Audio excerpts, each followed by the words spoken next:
بسم الله الرحمن الرحيم، وبه نستعين وعليه نتوكل. أعزائي أعضاء جروب وقناة أرانب جد عصام، عزيزي مربي الأرانب المبتدئ، أتمنى لما يوصلك الفيديو ده إن أنت تكون في أتم صحة وأسعد حال، اللهم آمين يا رب العالمين. الفيديو ده يا جماعة أنا اخترت له عنوان هنشتغل صيف وشتاء ومتع نظرك بالأرانب. يعني ايه هتشتغل صيف وشتاء يا جد عصام؟ هقول لحضرتك مبدئيا يعني ايه هشتغل صيف وشتاء. بص حضرتك، دي أرانب كلها عمرها تقريبا شهرين أو شهرين ونص، حلو كده.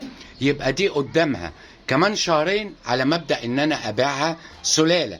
احنا في شهر دلوقتي 30/4، يعني قدامي كمان شهرين، يعني هنقول شهر 5 وشهر 6.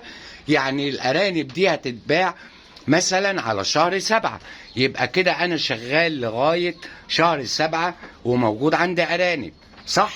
طيب نبص الناحية دي أرانب عمر شهر ونص تقريبا أو 35 يوم.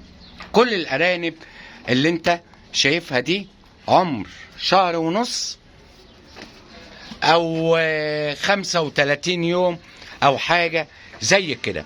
دول عددهم مثلا نقول حوالي 30 ارنب او حاجة زي كده.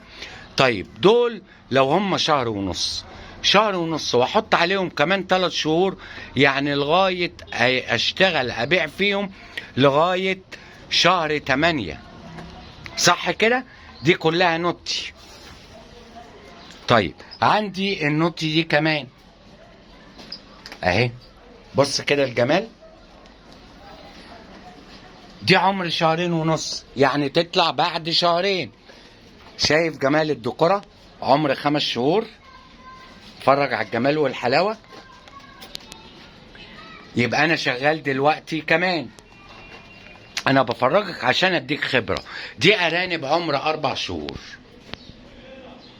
يعني تطلع كمان 15 يوم او كمان شهر، يبقى انا شغال كمان لفترة جاية.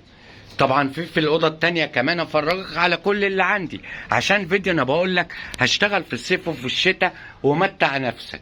دي ارانب عمر 3 شهور، يعني هتخرج كمان شهرين اهي. طب انت اقصى حاجة عندك يا جد قلت لنا ان انت هتخرج بعد 3 شهور، يعني شهر 5 و6 و7. طب ما انت هتعطل شهر 8 وشهر 9، يبقى انت ازاي بتقول الكلام ده؟ لا يا باشا خد بالك. طب ما دي ارانب عمر 30 يوم، يعني دي تطلع لو لها عمر ونصيب بعد قد ايه؟ بعد 4 شهور. صلي على النبي كده ومتع نظرك وقول بسم الله ما شاء الله تبارك الله. انا بقول لك كده ليه؟ عشان تبقى عامل دورة لنفسك، تبقى شغال صيف وشتاء. وهقول لك ازاي تشتغل. بص كده الجمال، عمر 15 يوم تقريبا، يعني دول يخرجوا بعد قد ايه؟ بعد 4 شهور ونص. ده لو عاشوا. دول فطمت عيالها ناقص لها 2 بخليهم معانا. بص كده الجمال والحلاوة، بسم الله الرحمن الرحيم اهم.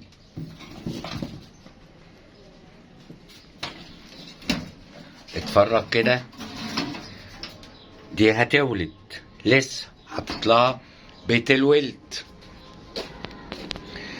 يبقى يا جماعة معنى كلامي اهو، بص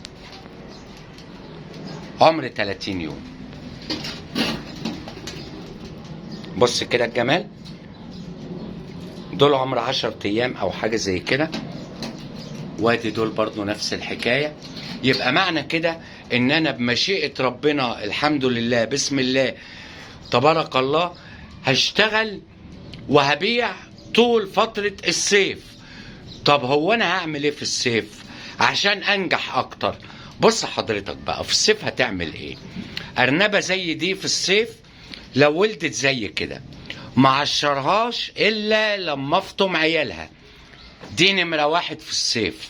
يبقى حضرتك ما ينفعش الارنبة تبقى لسه ما فطمتش عيالها وتعشرها. هيعمل لها اجهاد حراري. يعني ايه اجهاد حراري يا جد عصام؟